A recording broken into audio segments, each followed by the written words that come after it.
Com a graça de Deus, vamos estudar mais uma biografia da época, então, do surgimento do Adventismo. Estivemos estudando sobre a conversão, a pregação de Guilherme Miller, e agora vamos falar de outro arauto do Advento. Ele era conhecido como Capitão Bates.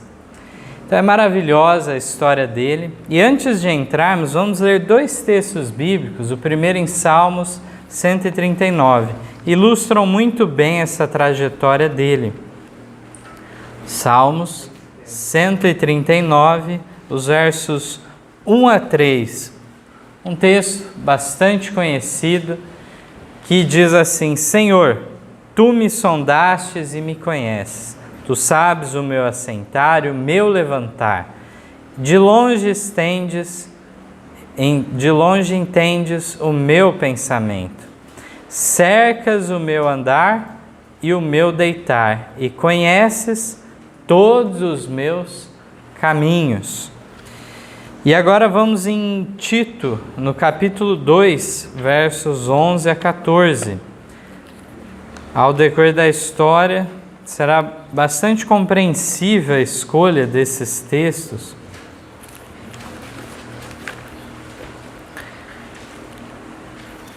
Então, aqui na carta do apóstolo Paulo ao ministro Tito,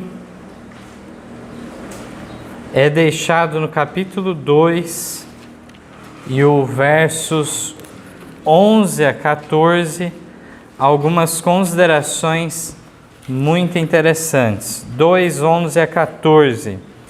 Porque a graça salvadora de Deus se há manifestado a todos os homens, ensinando-nos que, renunciando à impiedade e a concupiscências mundanas, vivamos neste presente século, sóbria e justa e piamente. Então a graça de Cristo, ela se manifestou para salvar a quantos? Todos. Ela está à disposição de todos. Ela tem esse potencial de salvar a todos, mas nem todos a aceitam, se apropriam dos seus benefícios. Mas então o dever do ministro era ensinar essas pessoas a renunciar à impiedade, às coisas mundanas, e viver de que maneira? De maneira sóbria, justa e piamente. O verso 13 agora: aguardando a bem-aventurada esperança e o aparecimento da glória do grande Deus e nosso Salvador, Jesus Cristo, o qual se deu a si mesmo por nós, para nos remir de toda a iniquidade e purificar para si um povo seu especial, zeloso de boas obras. É um texto maravilhoso, aqui nos mostra que todo cristão deve aguardar o retorno de Cristo em glória e majestade para levar os seus em resgate, tirá-los desse mundo de pecado. E o verso 14 diz que é do propósito de Deus purificar o que? Um povo que é para ser especial, zeloso de boas obras. Então vamos à história do seu princípio. José Bates nasceu em 8 de julho de 1792. Passou seus primeiros anos em New Bedford, no estado de Massachusetts.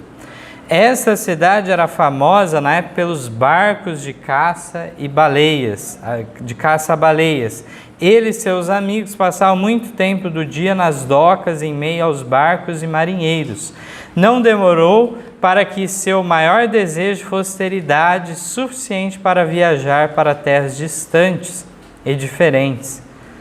Então, ele, em meio a tudo aquilo, o desejo dele foi esse, né? Dizia-se que a população de New Bedford se dividia em 3 grupos: os que estavam fora viajando, os que tinham acabado de voltar de viagem e os que estavam se preparando para embarcar. Quando ele estava com 15 anos, seus pais procuravam convencê-lo de seguir outra carreira. Mas seu desejo era navegar pelos mares, vendo as belas cenas da natureza.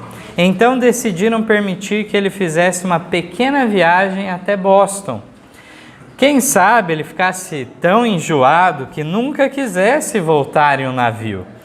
Ele fez a curta viagem e apenas atiçou a vontade. A carreira de Bates no mar duraria então mais ou menos 21 anos. Ficou diversas vezes durante anos longe de casa. Sua paixão pelo mar e dedicação levaram a tomar a posição de primeiro piloto, segundo no comando de um navio. Mais tarde se tornaria capitão, o que faria com que todos o chamassem de Capitão Bates pelo resto da vida. Em 15 de fevereiro de 1818 se casou com certa jovem chamada Prudence Nye, filha de um capitão.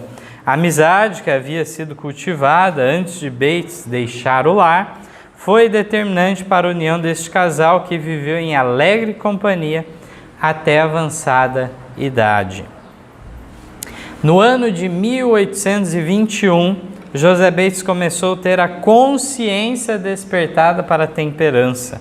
Ele havia se tornado comandante de navio há pouco tempo, quando começou a rejeitar o tomar bebidas alcoólicas, hábito tão comum aos homens do mar, inclusive de beber as mais fortes. Ele começou sua reforma impondo o limite de 1 copo por dia, e isso ele fazia ao meio-dia. Mas ao decorrer do tempo, ele começou a sentir tamanha necessidade que preferia tomar 1 copo de bebida do que se alimentar. Foi assim que, em vez de retroceder, decidiu nunca mais beber outro copo. Então nós vemos que ele percebeu como que o corpo pedia então por aquilo. Ele limitou, mas aquilo era que ele ansiava o dia todo para chegar aquele dia que ele pudesse tomar. E aí então ele remove completamente as bebidas alcoólicas. De maneira particular, mas socialmente diz que ele continuou por algum tempo bebendo vinho, por ser um costume, da sociedade. De vez em quando ele tomava, até que ele deixou também de beber esse vinho socialmente. Também ficou convencido do erro de fumar e resolveu então não usar fumo de nenhum modo. Ele teve duras batalhas para enfrentar, principalmente devido aos diversos hábitos errôneos que ele aprendeu na vida de marinheiro. Palavrões, blasfêmias, tudo defeitos de caráter que ele teve que se libertar. Mas este, nós bem sabemos, é o início apenas da jornada desse homem por mudanças na vida. Tantas coisas que ele ia mudar. Com o passar dos anos, José Bates começou a se interessar mais por assuntos religiosos e de temperança. Como já falamos anteriormente, a vida dos marinheiros era um incentivo para vários vícios, tais como fumo, cerveja, vinho, palavrões, mas a bordo do navio de Bates, as coisas estavam prestes a mudar. Algumas horas depois de o navio zarpar da costa, o capitão Bates convocou a tripulação. Ele decretou uma série de regras que devem ter espantado a todos, tais como que as bebidas alcoólicas, palavrões, usar o nome de Deus em vão não seriam mais permitidos. E eles deveriam cuidar melhor também da higiene pessoal. Um dos tripulantes se indignou e disse: sempre tive o direito de falar do jeito que quiser, senhor. Bem, aqui não vai ter, respondeu Bates. O homem insistiu: não consigo evitar, senhor. Uso essa linguagem antes mesmo de pensar no que estou dizendo. Sai sem querer, já quando eu ver já falei. O capitão Bates lhe afirmou que haveria um castigo apropriado para aqueles que esquecessem da regra. Poderíamos pensar que isso não daria certo, mas depois dessa viagem, acreditem se quiser, muitos homens gostaram e quiseram viajar novamente com ele. Por volta desse tempo, em uma certa viagem, ele entregou totalmente seu coração a Jesus. E entendendo que por si só, ele não era capaz de vencer todas essas lutas contra as tendências corrompidas pelo pecado. Certo dia, em paz de espírito, estando a bordo do navio, ele deixou registrada uma súplica. Ele escreveu: usa-me, Senhor, eu te imploro, como instrumento de teu serviço. Conta-me entre teu povo peculiar. É algo de arrepiar, irmãos. Essa oração dele, ele deixou registrado no seu diário. Nem ele mesmo imaginaria como que Deus responderia aquela oração. Usa-me, Senhor, eu te imploro, como instrumento de teu serviço. Conta-me entre o teu povo peculiar. Que maravilhoso. Nós vamos ver ao decorrer de sua história como se concretizou de fato. Ele se colocou à disposição de Deus e Deus o usou. De volta à terra, ele se uniu à igreja em que sua mulher já pertencia. Nos anos seguintes começou a viajar menos e se dedicou mais na obra de temperança, fundando até mesmo a Sociedade de Temperança de Fairhaven. Já antes do ano de 1838, se convenceu dos efeitos prejudiciais do café e deixou de comer carne em 1843. Tanto ele como a esposa retiraram tais itens da alimentação. Então José Bates é pioneiro em vários sentidos, né? Um assunto que não será abordado hoje, mas sabemos bem que ele é um pioneiro também no assunto do sábado. Mas, como vimos, até no assunto da temperança, do se abster da alimentação carne e de estimulantes, tudo isso, antes de qualquer adventista estivesse fazendo isso, ele já o estava fazendo. Também se uniu a amigos e vizinhos numa sociedade contra a escravidão. Sofreram grande oposição daqueles que queriam continuar tendo escravos, mas mesmo que ameaçados, trabalhavam para erradicar aquele grande mal. Então nós vemos que, de fato, em todas as áreas da vida, da sociedade, em tudo ele estava numa luta em favor do bem, do que é justo, do que é saudável. É impressionante. Com José Bates aprendemos a mudarmos de vida, se isso for necessário. Se descobrirmos que temos algum hábito alimentar errôneo ou que cremos em algum ensino errado, devemos estar prontos para aceitar a verdade. A mudança será para melhor, pois tudo que Deus pedir para abandonarmos é por ser prejudicial para nós mesmos. Então, seguindo o conselho divino, nós vamos desfrutar o que, irmãos? Saúde física e mental, bem como o que? Paz espiritual, porque estaremos em paz com Deus. Certa tarde, enquanto Bates estava a trabalhar no pomar, um amigo chegou e perguntou se ele estava interessado em ir a um estudo aquela noite, dos chamados mileritas, que pregavam a volta de Cristo, tal como o líder deles, que era Miller. Foi assim que no ano de 1839, José Bates ouviu pela primeira vez acerca da segunda vinda de Cristo. Após ter ouvido a mensagem, ele e sua esposa ficaram profundamente interessados. Na volta para casa, o silêncio estava no ambiente. Ambos meditavam no importante assunto, até que Bates, de repente, quebra o silêncio exclamando: "É a verdade." Sua esposa o repreende: você é sempre tão apressado." Por sua vez, ele se defende dizendo que o ministro havia tornado o assunto muito claro para ele, mas afirmou que ouviria sim mais sobre o assunto.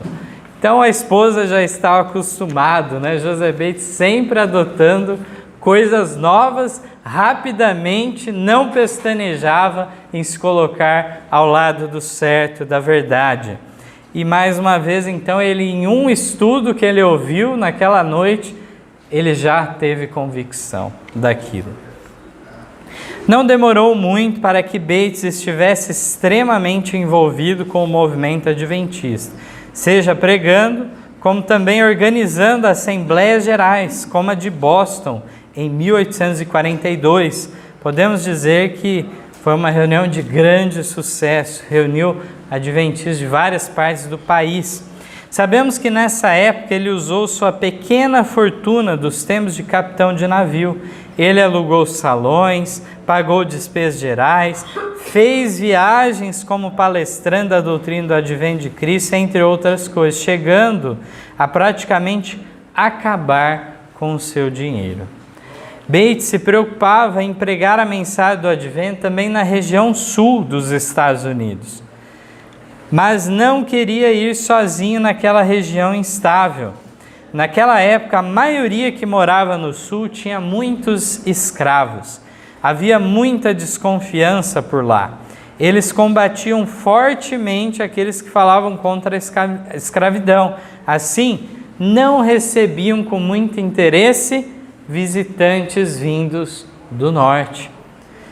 Mas até então o que? Não havia pregadores do advento no sul. Alguém precisava desbravar aquele campo. E ele está disposto a fazer isso. Era uma viagem perigosa e Bates pensava que quem poderia acompanhá-lo. Por fim, considerou que deveria chamar seu velho amigo Eman S. Gurney, um ferreiro que era excelente cantor. Seu amigo pediu alguns dias para pensar acerca e no final dos dias aceitou, deixando de lado seu trabalho de ferreiro. A empresa para a qual ele trabalhava devia $100 em salários, mas devido à sua saída repentina, o proprietário se recusou em pagar. Apesar deste imprevisto, não desistiu do projeto. De fato, mesmo após considerar os perigos a que estaria sujeito nesta viagem, não desanimou, mas reconheceu um chamado de Deus no convite de Bates. Então aqui vemos que ele procurou um companheiro, seguindo o conselho já desde Cristo, de ir de 2 em 2, e ele encontrou em um outro leigo, um companheiro, um ferreiro que tinha o dom do canto. Então, neste estudo, notamos mais uma vez que José Bates era um homem à frente de seu tempo. A cada verdade com que se deparava, ele aceitava prontamente e, de igual modo, abandonava sem medo os erros que tinha acreditado por muito tempo. Sua dedicação pela causa de Deus foi tão grande que gastou, então, praticamente todo o seu dinheiro para anunciar a breve volta de Cristo. Ele tinha a nobre consciência de que aquele dinheiro não estava sendo apenas gasto, mas investido em homens e mulheres que eram salvos da perdição eterna. Pessoas salvas através da aceitação de Cristo como Salvador pessoal e supremo exemplo para a vida. Que nos nossos dias também o mesmo amorável sentimento pelos semelhantes habite em nosso coração. E a história continua, mas vamos deixar para um próximo sábado. As histórias maravilhosas dos pioneiros adventistas são muitas, vamos ver como que foi o trabalho deles lá no sul e tudo mais. Mas vamos tirar algumas lições finais dessas passagens que nós vimos. Ele estava na dianteira na obra de temperança, enquanto que outros não falavam, e ele foi além daquilo que as sociedades de temperança que haviam na época. Não foi ele o pioneiro nesse sentido, já haviam outros preocupados com os danos na sociedade, que seria o uso das bebidas alcoólicas. Era uma época que havia os projetos de lei, então, que queriam ser aprovados para limitar ao máximo o consumo delas, visto que se via na sociedade, na família, a desintegração e todos os males que essas, então, bebidas faziam. Mas ele foi adiante em termos de temperança, vendo tudo aquilo que não se coadunava. Os demais estimulantes também ele foi abandonando, e assim por diante. Não parou apenas aí. Vemos que ele então de fato aceita a mensagem do advento em 1839, aí numa data próxima ao começo mesmo da pregação de Miller para vários lugares, né? Antes disso, Miller estava isolado em poucos lugares, em poucas pequenas cidades pregando.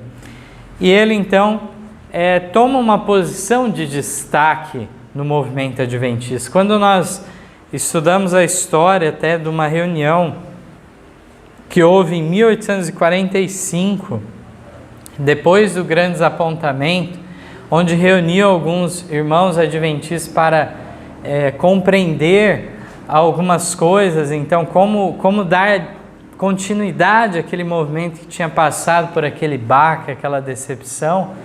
Os irmãos, diante de todos os que haviam, eles falam: quem deve presidir essa reunião é o capitão Bates.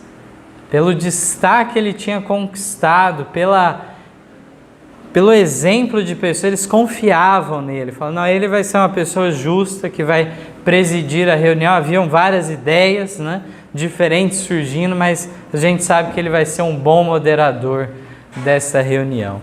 Então, o exemplo de vida dele nos salta aos olhos de maneira que sejamos constrangidos a seguir então nessa senda que é de sacrifícios, mas também muito recompensadora em saber que está fazendo certo a cada passo e Deus na direção disso tudo.